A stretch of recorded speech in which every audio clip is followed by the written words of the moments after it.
Да се биде хроничар за општина Могила е тешка и одговорна задача, затоа што сите збиднувања кои се случиле низ вековите, хроничарот треба да ги преточи во едно недопишано слово, налик на некој ненадминат познавач на целокупниот живот, мајстор на секој детал, секој опис, кој умее на негов својствен начин да ги долови оние навидум ситници што не ги забележуваме, а се насекаде околу нас и се дел од нас, успевајќи тоа да го постигне на тој начин, пишувајќи за работи што му се блиски, што ги носи како дел од себе, затоа што сите тие односи, ликови, судбини, повторно и интензивно и емотивно ги доживува, затоа што таквиот однос кон ликовите и настаните, што ги опишува тој летописец, успева да му ги доближи до обичниот човек, а обичниот човек на неговите летописи не е пасивен набљудувач, туку активен учесник во тие настани. Ете како што вели народот, Господ милуваше општината Могила да ја крстарам изминативе 20 години. Почитувани мои, ете како што вели народот, Господ милуваше овој пат да го посетам селото Трап, да ги надополнам моите досегашни сазнанија како за историското приписување на ова населено место, така и за православно-христијанскиот начин на живење во ова село, во вековите што одамна изминале, копајќи низ архивите ширум Македонија во изминативе години и со многуте приказни што ќе ми ги раскажат мештаните од ова населено место, кои се нераскинлив дел од историското битисување на ова населено место и православно-христијанскиот начин на живење во ова село во вековите што одамна изминале, чии приказни ним им ги раскажале нивните дедовци и баби, сето тоа преточено во нов документарен запис, се со цел да се пробуди поривот пред се меѓу помладите по раѓање или по потекло не само од ова населено место, туку ширум Пелагонискава околија, особено меѓу оние поупатените во властите на историјата и етнографијата за голем број прашања изнесени, делумно фатени или недопрени во овој документарен запис, ќе вложат и љубов и труд и знаење за да ги доистражат и изнесат на виделина, спасувајќи ги од неправедната правда заборавот.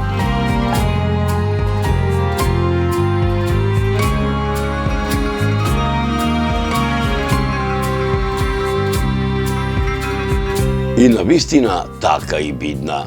За селото Трап, така народски да се изразам, кинисав ден пред денот кога се споменуваат светителите Свети апостол Симеон, преподобен Стефан епископ Владимирски и преподобен Јован Исповедник, чие споменување според православниот календар на Македонската православна црква за 2026 година се паѓа неделата на 10 мај, поточно речено саботата во раните утрински сати на 9 мај, ова господово 2026 во лето, со мојот стар пријател и сопатник, со мојот джип, со камазот, и некаде во предпладневните сати и пристигна во селото Трап, поточно речено во црковниот двор на Трапскиот соборен храм, чие име го носи на светителката Света Петка Римјанка, каде што ме пречака Кирил Стефановски, парохискиот свештеник од Могилската парохија одец Злате Стефановски, членовите на црковниот одбор, кои воедно ми беа домајчини и водичи во нивното родно место, заедно со професорот Драгослав Миновски, еден од најпознатите географи, историографи и етнолози, не само во македонскиве, туку и балканскиве простори, во современиево наше насушно, кој беше дојден во нова истражувачка мисија во Битолскава околија. Почитувани мои, може би се прашувате зошто во селото Трап дојдов ден пред денот кога се споменуваат светителите Свети апостол Симеон, преподобен Стефан епископ Владимирски и преподобен Јованич Победник, имав две добри причини. Првата, да ги надополнам моите сознанија за селото Трап, што ги имам добиено копајчи низ архивите ширум Пелагонискава регија во изминативе години, со многуте преданија, легенди, митови за ова село, кои ќе ми ги раскажат мештаните од ова село, а нив им ги раскажувале нивните дедовци и баби, кои се дел од историското битисување на оваа денешна урбана населба, а втората, да присуствувам воедно и да бидам гостин на утринското богослужение кое се одржа во Соборната црква Света Петка Римјанка, со која чиноначествува свештениците од Битолското црковно наместништво, отец Злате Стефановски и отец Благој Стефановски, заедно со соборскиот народ во чест на осветувањето на Светиот крст, поставен во црковниот двор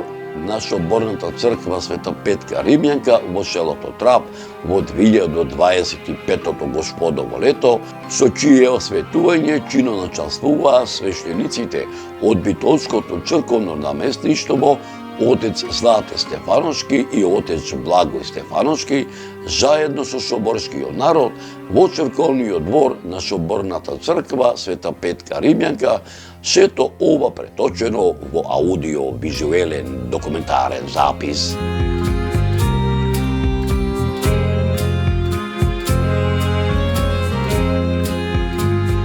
Според Господовото провидение, пред 2-3 дена во, така да речам, зародишот на приклучарината, парохискиот свештеник овдека во вашево село, отец Злате, ми зазвони со неговиот телефон и ме рече вака: каде си, Зоране? Кај си наумил да одиш овие денови? Дали ќе можеш да додиш во недела во село Трап и се светува крстот? Јас му реков: ќе дојдам. Како нема да дојдам? Кажи им на твоите соселани дека ќе дојдам во селото Трап. Само го прашам: кој ќе ме пречека? Ќе појдиш таму, само прашај кај живее попската фамилија. Село го знаат, ги знаат и тие ќе те пречекаат. Полна ми е душата што ете денеска, овдека во селото Трап се освети крстот со кој што чиноначествуваше парохискиот свештеник од Битолското црковно наместништво, заедно со соборскиот народ. И како по стар адет и обичај, било ми е што ете ти првиот меѓу еднаквите, така да речеме, таа попска фамилија кои што со генерации векови овдека се наоѓа во Пелагонијава, да ви бидиш домајчин, а воедно и водични из ова твое родно место. Твоето име презима, ајде малку накратко историјата за твојата генеза, за твојата попска фамилија, кој што еве овдека полна ми е душата што имаме 3 така убаво изработени шубава христијанска орнаментика крстови кои што се од лозата на попската фамилија овдека во твојово семејство каде што овдека се наоѓаме. Јас сум Кирил Стефановски од село Трап, од фамилија Андоновци.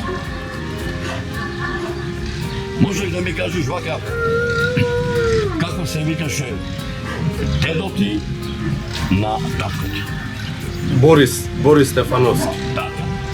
А баба ти? Баба ми Милица. Така, од кај беше родом? Родом од Подмол. Од Подмол. Прилепско. А како се викаше дедо ти по мајка ти? Благој. Така. Благој од село Добромири. Така, а баба ти по мајка ти? Славка од Новац. Така. Беше по потек. Така. Ке можеш опојчувам, да речеме за таа генеза за лозата? Опојчува за од каде познати сте по фамилијата на Попеци? Нашата фамилија, лозата на свештениците, воедно и татко ми е по потекло од селото Црничани. повеќе генерации, свештеници и... Ајде малку да ми кажеш за селово, каде се наоѓа, колку куќи има, колку жители, кои му се соседни села? Село Трап се наоѓа во, речи си, во централниот дел на Пелагониската котлина. Соседни села, односно, скоро се смешани куќите со селото Будаково. Селото Трап има само православно население. Во Будаково има муслиманско население, турци се, и има и православни. Колку сте далеко од Битола и под која општина припаѓате? Ние, село Трап припаѓа под општина Могила. Од град Битола сме некаде околу 22-3 километри. Не поврзуваат со градот два патишта, од и низ Могила и низ Новаци. Новачкиот пат кој излегува на Тополчан. Колку куќи има село?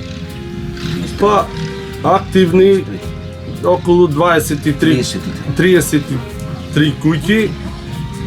Кога патувам низ овие наши села, со селијата заборавени, ова село личи на една урбана градска населба, не се до оние села кои што се ова речи овај, ајде да речам, во зародиш на населување. Што луѓето порано одиживеели, што се денес ова поле од раѓа? Тоа што рековте дека е селото на некој начин задржано како активно село, мислам дека најмногу придонесува што местоположбата. Гравитираме најчесто кон Битола, али кон Прилеп, така да и местоположбата во Пелагонија плодна почва. Се занимаваат луѓето сите, од прилика сега почна поново и пипер, порано тутун и бостан. Сточарство нешто веќе за жал во изумирање. Овде ми рекол дека ти се речиш единствениот. Кој што Посериозно ја продолжува таа сточарска традиција, кој што овдека поточно овчарството, да. Сум ветеринарен техничар, љубовта ми е од детството, која ми ја сади татко ми, мераклија за стока, за животните, за се. И ради школото почна да се занимавам малку по-професионално, како што спомнав и претходно. Значи, љубовта кон стоката, пред се, школото ме задржаја во селото. Пробав ради, да не речам икс причини, да се ја пробам среќата и во Австралија. Бев кај мојот стрико Гоце, го поздравувам воедно. Бев и Германија, но како велат старите, каменот тежи на местото.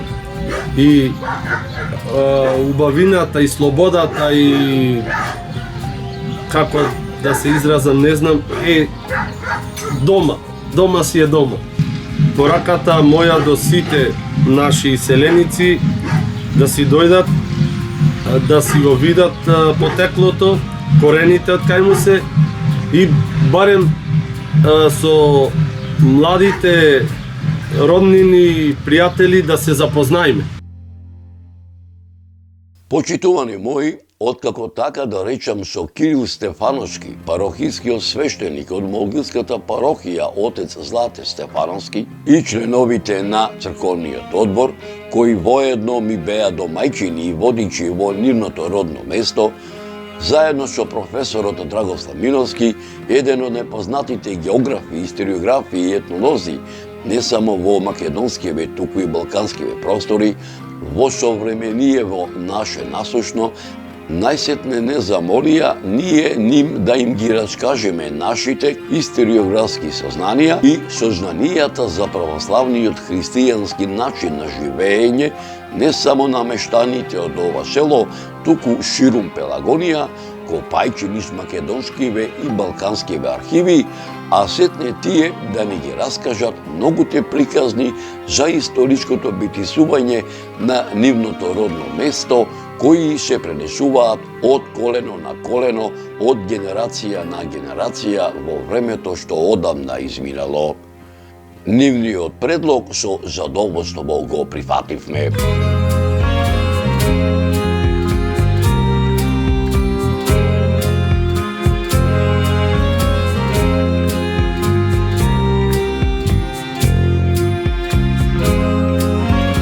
Селото Трап, како дел од Македонија, незината култура и македонски дух е преполна со остатоци од милениумска одисеја на жителите од нивното прво биолошко појавување па се до денес. Устното творештво, преданијата, легендите, митовите, материјалните документи, пишаните документи кои датираат од античко време, старо македонско време, римскиот период, византискиот, отоманскиот и денешно во наше современие, се дознава дека оваа регија била населена уште пред 4000 години пред нашата ера. Селото Трап илјадници години зрачи на целиот негов простор, а за тоа говорат археолошките локалитети. Археолошкиот локалитет Трап, кој представува некропола од железно време, археолошкиот локалитет Црквиште, кој представува населба од неолитско и доцна античко време, археолошкиот локалитет Тумба, кој представува населба од неолитско време и археолошкиот локалитет Света Петка, каде што постои осаменаот од старохристијанско време. Селото Трап илјадници години зрачи на целиот негов простор како дел на Римската империја, како дел на Византија, чиј владетел со Македонија и основач на Јустинијана Прима, чија наследничка е Охридската архиепископија, е императорот Петруш Саватиев, во историографијата попознат како Јустинијан Први, како дел на средновековната македонска држава, во историографските записи забележена како Склавинија Македонија, предводена од Рексот Пребон и Рексот Хасон, како дел од Свети Климентовата книжевна школа, како дел на мноштвата црковни повелби и житија, кои датираат од 969 до 1018 година, за време на владењето на синовите на македонскиот комитопула Никола, македонските комитополи Аарон, Давид, Мојсе и Самоил, посебно за време на владењето на македонскиот владетел царот Самоил и на македонските владетели царот Иван Владислав и царот Гаврил Радомир од 979 до 1018 година, како дел од владавината на византискиот император Василий II, кој со Македонија владеел од 1018 до 1025 година, во црковните записи на византиските цареви Михаил IX Палеолог и Андроник II Палеолог од 1299 година, како дел од македонската средновековна држава, предводена од македонските властелини, царот Стефан Урош IV Душан Немањич, кој со Македонија владеел од 1346 до 1355 година, кралот Стефан Урош Немањич V, кој со Македонија владеел од 1355 до 1365 година,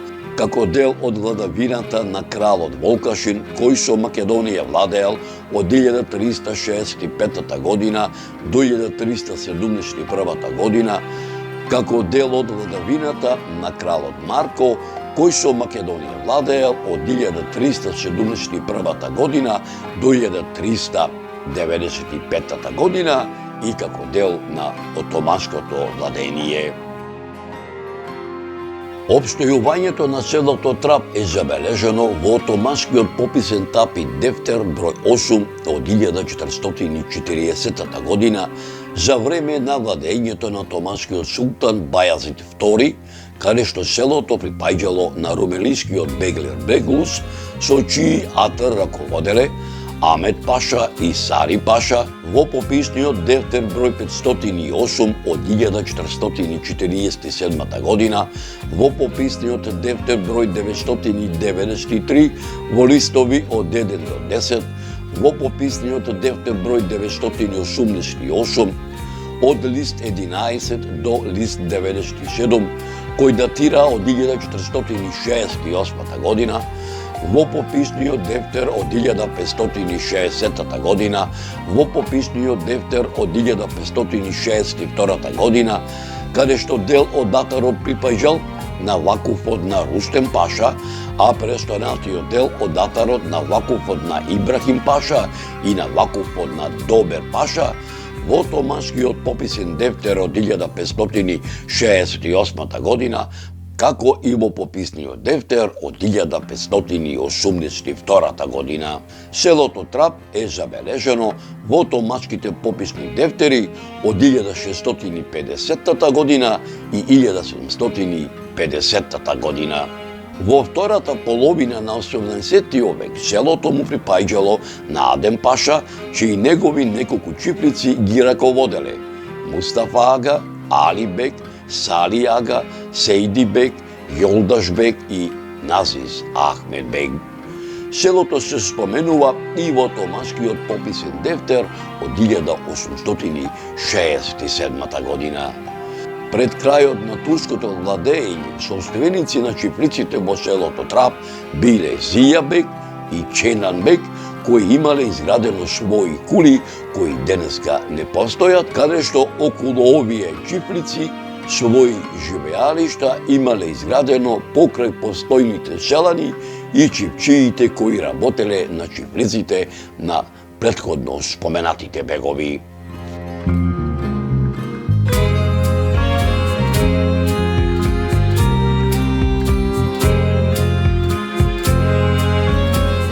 Дека ова село на овие простори обстојува многу векови, говорат и пишаните документи на многу учени луѓе од периодот на првата половина на 19 век, па се до првата половина на 20 век, меѓу кои монографијата Историја на Охридската архиепископија Патриаршија 1394-1767 година од Иван Снегаров, пишаниот документ под име Стара Србија и Македонија од Спиридон Гончев и топографско-етнографски преглед на Македонија од Стефан Верковиќ. Според податоците од 1873 година, во книгата Етнографија на вилаетите Андријанопол, Монастир и Салоника, селото Трап имало 21 домаќинство. Според податоците на Васил Канчов, внесени во историографскиот запис Македонија, етнографија и статистика од 1900 година, во 1900 година во селото живееле 206 жители. На етнографската карта на Битолскиот вилает од 1901 година, Трап припаѓа во Битолската каза на Битолскиот Санчак со 28 кујчи. Според податоците на Димитар Мишев, запишани во неговиот научен труд Македонија и незината популација 1905 година, во 1905 година селото броело 448 жители. Според германската карта, издадена во 1941 година, а заснована на пописот на Кралството Југославија во 1931 година, селото имало 300 жители. Дека селото Трап на овие простори обстојува многу векови, говори и пишаниот документ на еден од најпознатите не само во македонски, балкански, туку и во советски размери, антроположи и географи, доктор Јован Трифуновски, во неговата книга «Селските населби во Битолско-Прилепската котлина», издадена во Белград во 1959 година, за селото го забележал следното. Селото Трап е мало село кое се наоѓа во непосредна близина на селото Будаково, североисточно од градот Битола. Селото со вода за пиење се снабдува од селски бунари. Селото е од збињен тип. Има две мала, Дедабалско мало и Тефеџик мало. Првото мало е постаро и во него се наоѓаат куќите на старите семејни родови. Второто мало е формирано од српските колонисти по Првата светска војна. Селото брои 40 домајчиства. Местностите во атарот ги носат следните имиња: Корија, Тумба, Бара, Кара Саница, Тепеџик, Дедебалка и Демирица. На 800 метри западно од селото се наоѓаат остатоци од многу стара црква. Се верува дека името и било Света Петка. Годината на изградба не е позната, но се смета дека оваа некогашна црква е една од најстарите во Битолскава околија. Се смета дека оваа некогашна црква била манастирска црква со конаци, каде што и денес постојат остатоци од манастирската црква, манастирската авлија и манастирските конаци, како и остатоци од Божиот престол. Во 1903 година селото Трап броело 30 куќи. Во 1903 година, поради учеството на селаните во Илинденското востание, селото е раселено и запалено од страна на Бошибозукот, кој го предводеле Жијабек и Ченанбек. Во селото останал само семејниот род на Пецаковци.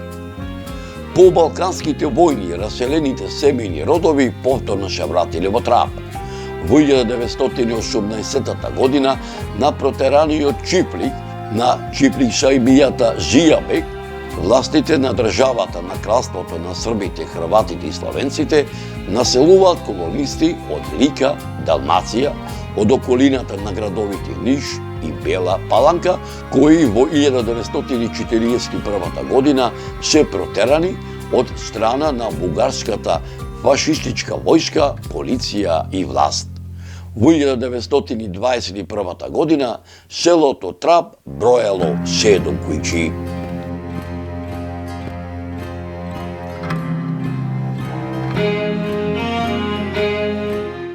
Доктор Јован Трифуновски во неговата книга Селските населби во Битолско-Прилепската котлина за семејните родови во селото Трап го забележал следното.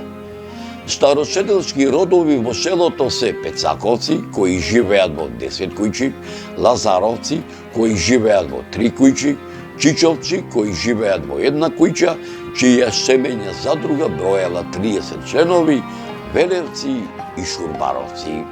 Семејните родови Несторовци, Илиевци, Наумовци, Тасевци, Нанчовци и Митревци во селото Трап се доселени од селото Горна Горича, Мала Преспа, додека семејниот род на Ничовци во селото Трап се доселил од селото Глобочани, исто така од Мала Преспа во 1946 година и семејниот род Оришанци во селото Трап се доселил од Охридското село Коњско, исто така во 1946 година, додека дел од семејниот род на Трапчановци од селото Трап се населил во селото Поешево, а дел во селата Лавци и Новаци. Семејниот род на Дуршулцовци се населил во селото Трн, додека пак семејниот род на Патровци се населил во селото Новаци.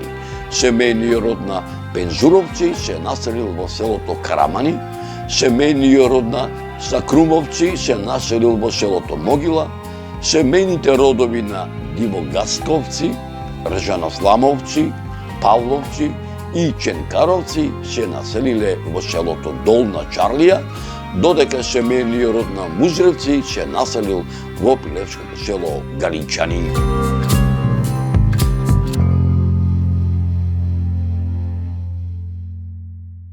Јован Трифуновски во пишаниот документ Селските населби во Битолско-Прилепската котлина во делот за православно-христијанскиот начин на живење на мештаните од ова село го забележал следното. Првата половина на 19 век за селото Трап е период на обновување на селото после ликвидацијата од страна на битолскиот валија на Башибозукот, предводен од Чајабек од селото Арматуш.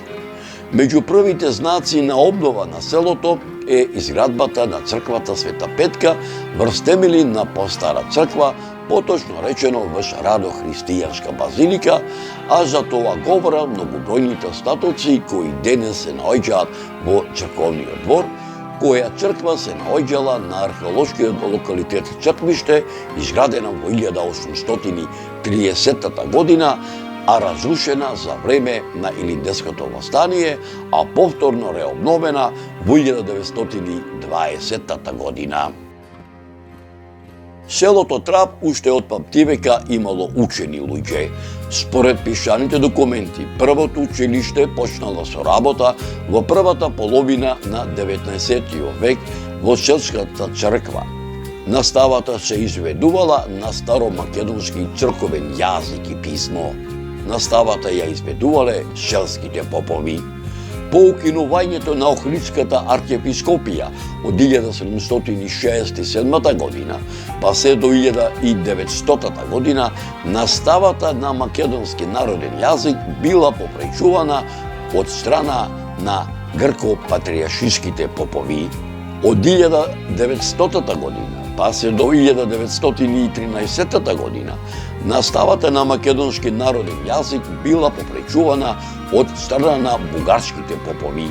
Од 1913 година, па се до 1914 година, наставата на македонски народен јазик била попречувана од страна на српските даскали, а од 1914 до 1918 година, наставата на македонски народен јазик била попречувана повторно од бугарски даскали, а од 1918 па се до 1941 година наставата се изведувала на српски јазик, а од 1941 до 1944 година повторно на бугарски јазик, а од 1944 година по подолго време наставата започнува да се спроведува на македонски јазик од македонски учители во македонски училишта. Во подалечното минато мештаните од селото Трап учествуваат во борбата за ослободување на македонскиот народ од отоманското владење и за создавање на сопствена држава, македонска држава, како во предилинденскиот, илинденскиот и поилинденскиот период.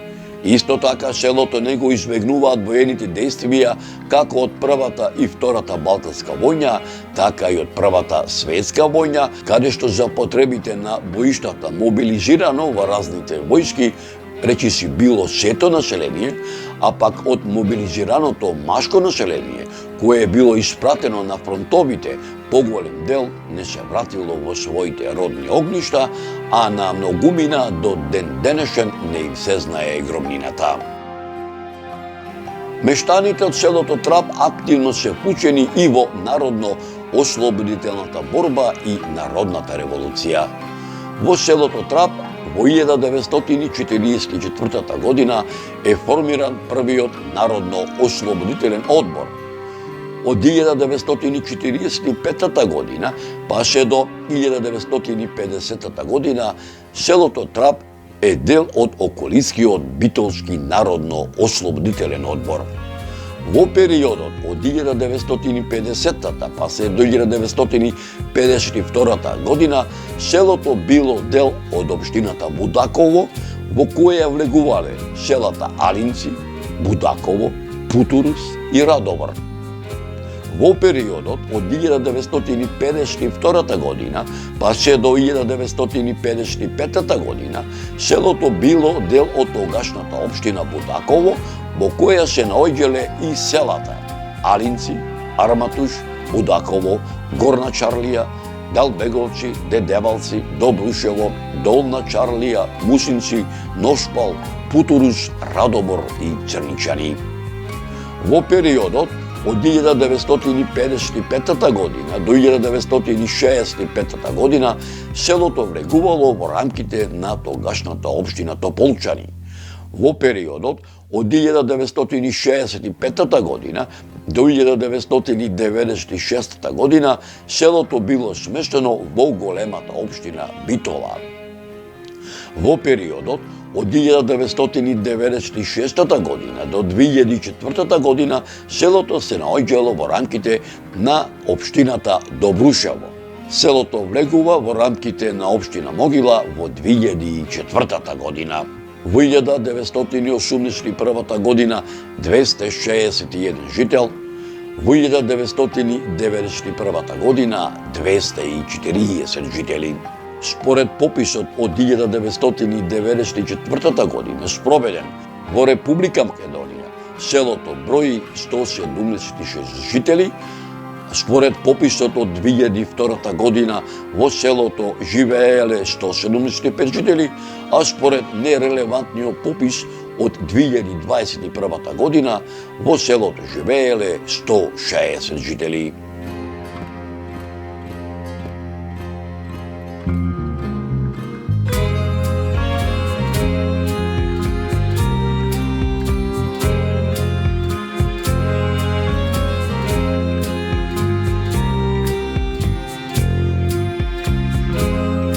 Почитувани мои, пред да го видите документарниот запис од утринското богослужение кое се одржа во Соборната црква Света Петка Римјанка, со кое ја чиноначествуваа свештениците од Битолското црковно наместништво заедно со соборскиот народ во чест на осветувањето на Светиот крст поставен во црковниот двор на Соборната црква Света Петка Римјанка во селото Трап, во 2025 Господово лето, со чие осветување чиноначествуваа свештениците од Битолското црковно наместништво заедно со соборскиот народ во црковниот двор на Соборната црква Света Петка Римјанка, предлагам да го проследите истражувањето посветено за христијанско-православниот начин на живење не само на мештаните од ова село, туку ширум Пелагонискава регија на професорот Драгослав Миновски, еден од најпознатите географи, историографи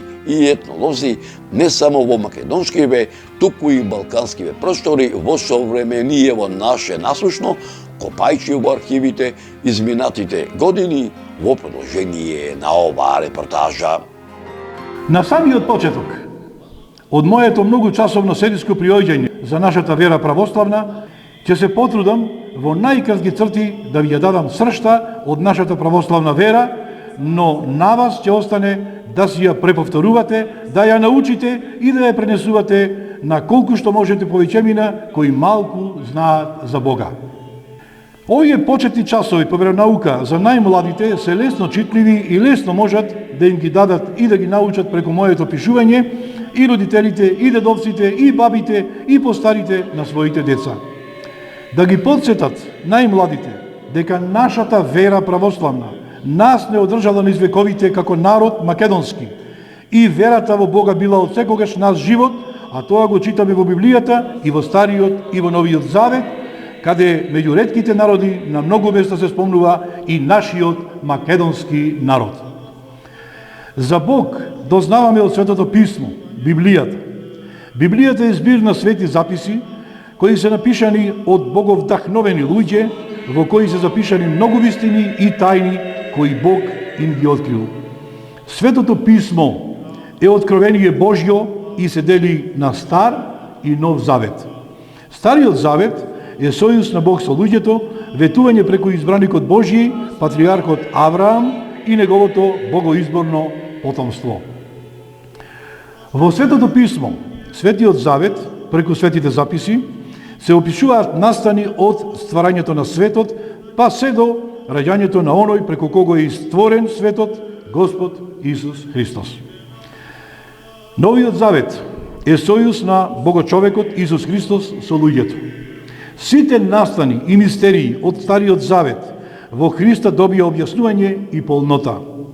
Во Светото Писмо, Новиот Завет, во светите записи очевидци ги опишале настаните од раѓањето на Господ Исус Христос, па се до неговото славно воскресение од мртвите и вознесувањето. Детално е опишано и слегувањето на Светиот Дух на првите Христови ученици, нивната проповед во името Негово и божанската наука. Во тие записи е предскажано се што ќе се случи до второто Христово доаѓање и страшниот суд. Господ Исус Христос се именува Богочовек, бидејќи во себе ги има двете природи, божанска од Бог Отец и човечанска од својата мајка, Пресвета Дева Марија. Таа Бог го родила во човечко тело. Божјата и човековата природа се во единствениот и ист Христос, Синот Божји единороден, се соединиле неслиено, непроменливо, неразделливо. Христос истовремено е и Бог и човек, затоа и се нарекува Богочовек. Љубовта Божја спрема човекот е неизмерна и би ја споредил со убавиот прекрасен пролетен ден. Насекаде, каде и да одиме во тој прекрасен пролетен ден, ние ја чувствуваме Божјата љубов кон нас. Таа Божја љубов ја гледаме и во нашите семејства, во љубовта кон нашите родители, кон нашите деца и нашите сестри и браќа. Таа љубов ја гледаме во самите себе, бидејќи човекот е создаден од љубов, од страна на пресветите и непорочни богодостоинствени раце на единиот и вистински Бог, кој ги создаде небото и земјата, и човекот преку себе го позна Господ Бог, својот Создател. Прекрасен пример на Божјата љубов е нашата црква, Божјето семејство, заедницата на оние кои одговориле на Божниот повик да го следат. Бог секогаш не повикува да бидеме дел од православната црква, затоа што тој не сака. Секогаш, кога ќе се собереме заедно да ги проследиме светите божествени тајни, ја славиме таа љубов. Љубовта кон Христа е незаситна. Колку повеќе го љубиш, толку повеќе мислиш дека не го љубиш и сакаш се повеќе и повеќе да го имаш во себе и ти да бидеш во него и со него. Филип му рече: Господи, покажи ли го Отецот и достани. А Исус му одговори: толку време сум со вас и зар не си ме познал, Филипе? Кој ме видел мене, го видел Отецот. Па како што ти велиш, покажи ни го Отецот.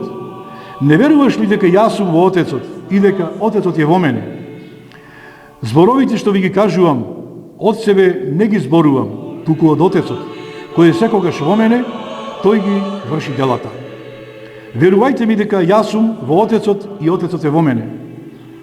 Ако ли пак не веруваш во мене заради делата, вистина, вистина ви велам, кој верува во мене, делата што ги вршам јас, и тој ќе ги врши, и поголеми од нив ќе врши, зашто јас си одам кај Светиот Отец. И што и да посакате од Отецот во моје име, ќе ви го исполнам, за да се прослави Отецот во Синот. Ако посакате нешто во моје име, јас ќе го направам. Ако ме љубите, пазете ги моите заповеди. Јас ќе го помолам Отецот и тој ќе ви даде друг утешител за да биде со вас довека.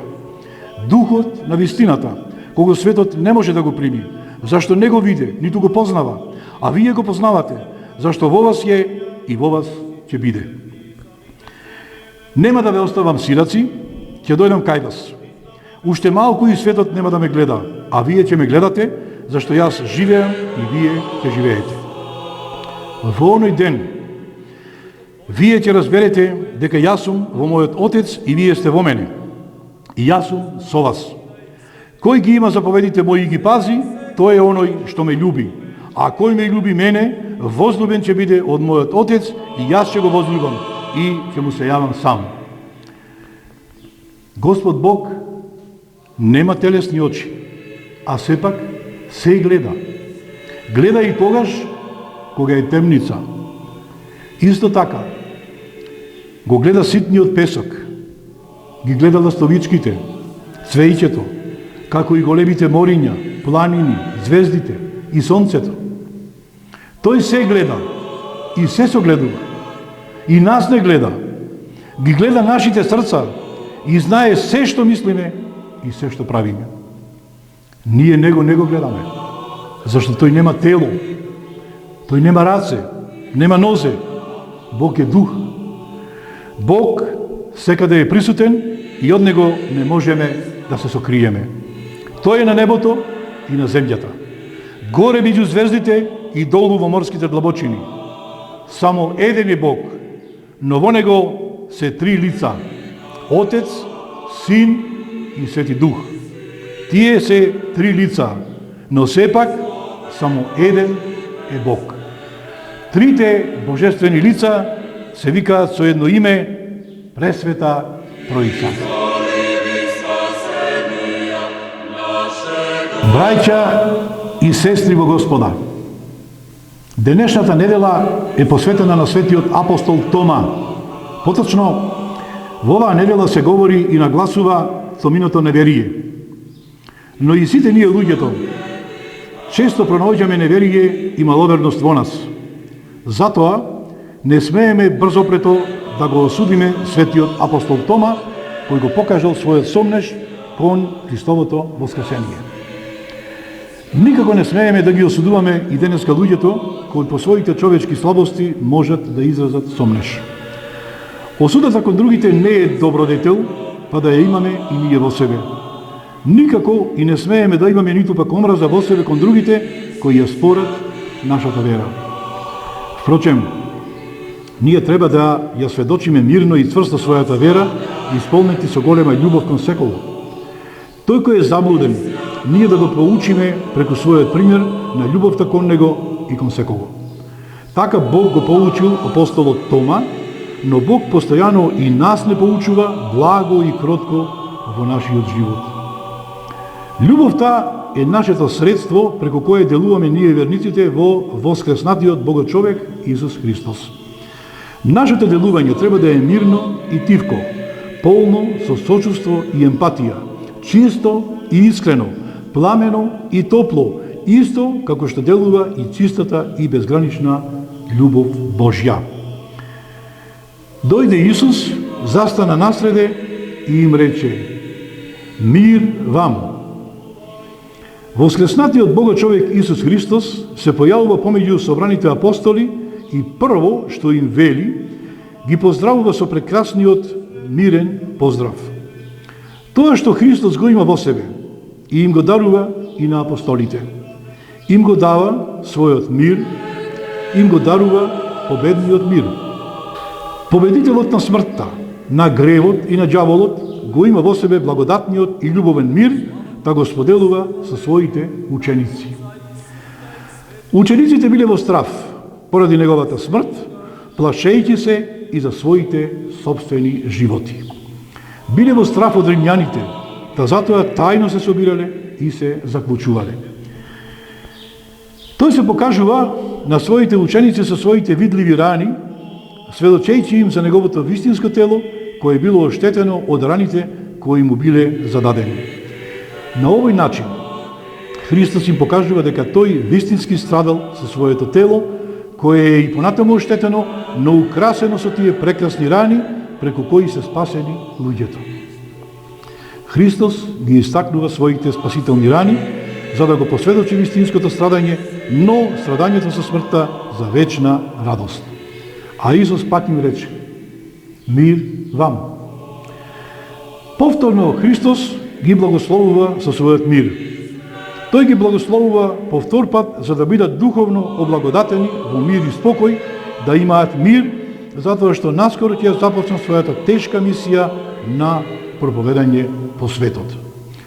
Апостолот Тома не бил присутен тогаш кога се појавил Исус, тоа кога дошол Тома, кај другите апостолите му раскажале. Тома во Евангелието е наречен близнак. Светите отци велат дека така бил наречен поради неговата колеблива природа. Бил сомнежлив и малодушен.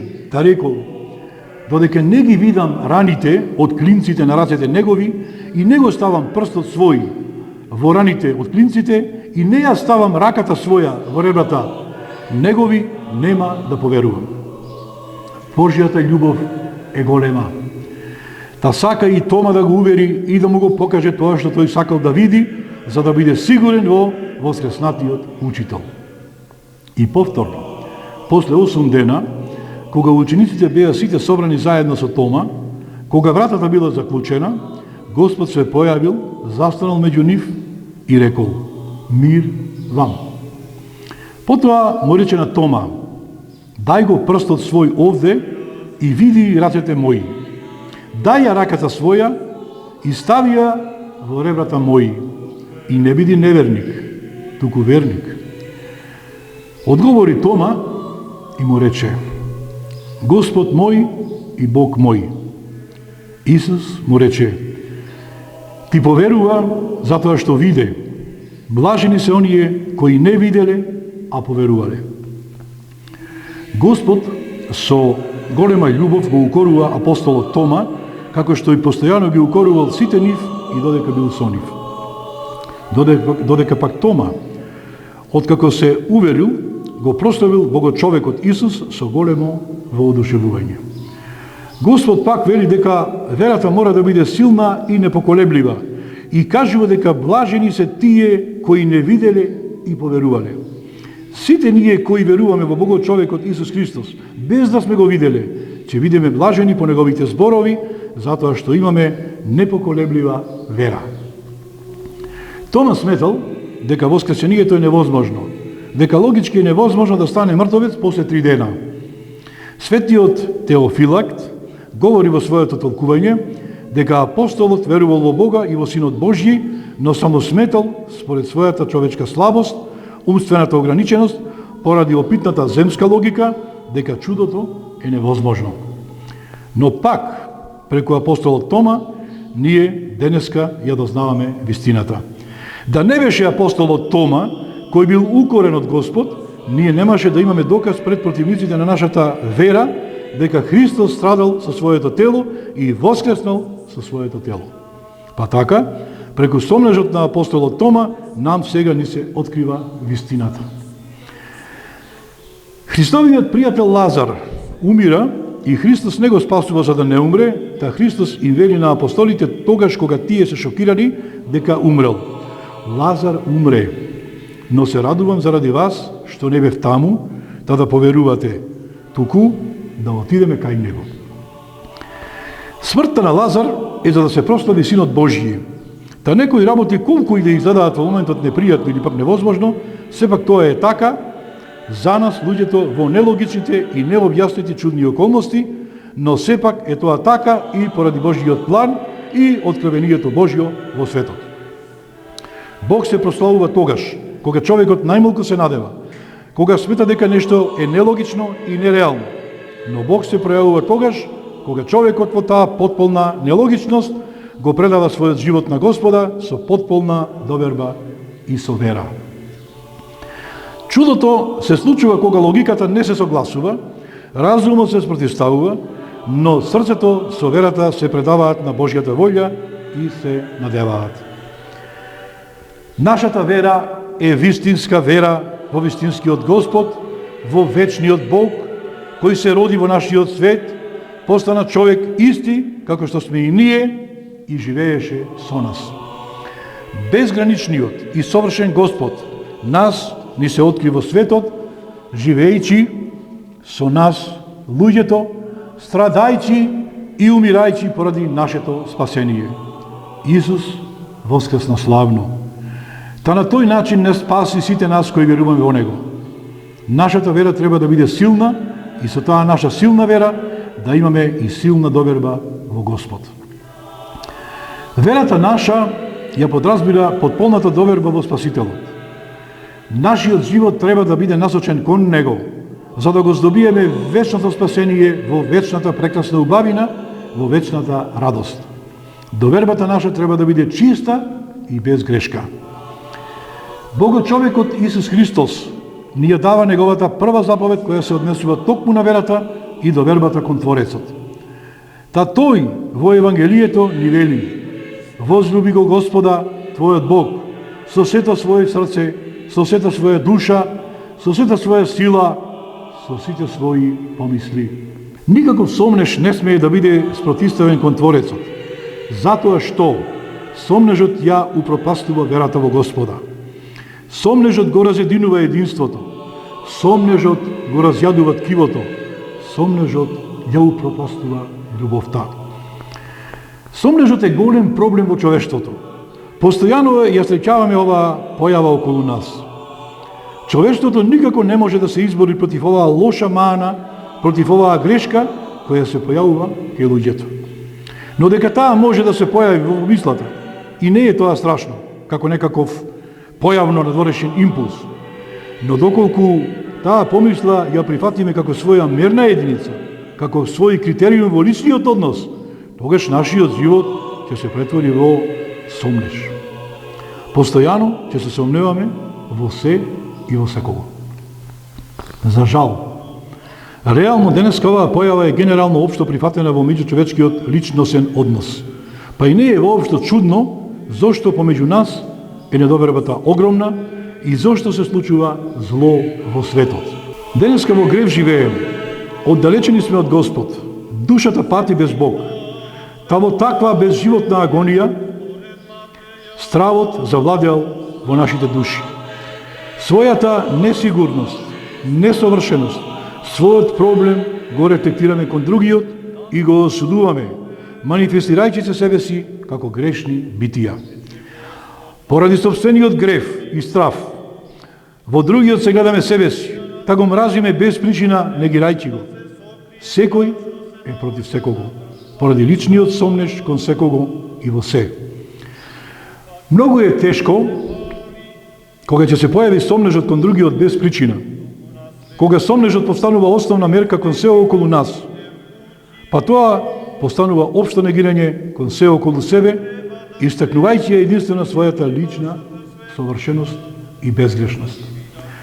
Но, за да имаме искрена доверба и почитување кон другиот, треба да ја исполниме најголемата добродетел, а тоа е љубовта, та тогаш сомнежот исчезнува. Како можеме да бидеме благи и добри кон другиот, доколку се сомневаме во него? Доколку не веруваме и се сомневаме, како тогаш можеме воопшто да веруваме и да љубиме? Психологијата го согледува проблемот на сомнежот, поврзувајќи го со стравот во психата на човекот. За православната вера, стравот е демонска енергија, која не оттуѓува од Бога и од луѓето. Во стравот е малодушноста. Науката исто така го користи сомнежот, за да може и понатаму да постои, за да истражува. Науката експлицитно го негира Господа и посакува да го докаже животот како случајна возможност. Но науката исто така ги користи своите опитни, вековни искуства, теоретски и практично да пронајде свој животен извор далеку од Бог, постојано сомневајќи се во Божјата вистина и намера. Додека филозофијата го користела сомнежот како мерка за филтрација на се она што го осознава човекот, сето она што го согледува и поима во себе, та преку филтрирањето на информациите и теориите кои се појавуваат, да го објасни феноменот на општиот живот. Па така, сомнежот, философијата го користела за методолошко средство со кое ги форматирала своите ставови и перцепции.